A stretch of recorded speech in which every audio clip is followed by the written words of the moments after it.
Hey guys, it's that time again for your weekly checkup with Dr. Travis.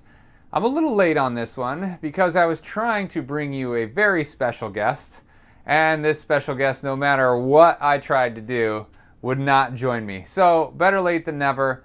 This week, our trending topic is up 72%, and it's probably a little bit of a sign of the times of, the pandemic of 2020 transitioning here into 2021.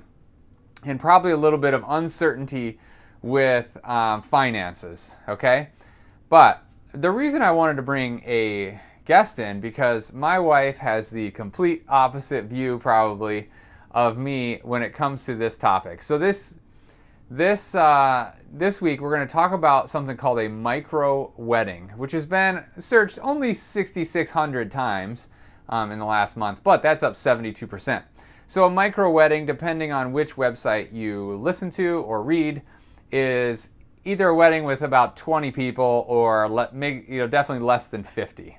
Okay? So the idea behind them is intimate gathering, cost savings, right? So now, I'm not going to get into the details of our wonderful Long Island wedding, but if you've seen the show Say Yes to the Dress, it starts with them buying their wedding dress at Kleinfeld's in New York City. That's where my wife got her dress. I'm thinking the budget of most of these micro weddings is probably less than that dress, but she never told me how much it costs, so I don't actually know. But I can tell you that we invested a whole bunch into that wonderful, amazingly special day. We had some great help from my wonderful in-laws and my family, and it was just a huge event. Now, the husband side of me, the role or the goal of always trying to make my wife feel special, I think the wedding was amazing. I'll probably post some pictures in here. It was an absolutely phenomenal day. People still talk about it. It was 13 years ago, and people still talk about how much fun they had at that party. Now, can you pull off a micro wedding and still have people talking about it 13 years later? I bet you can.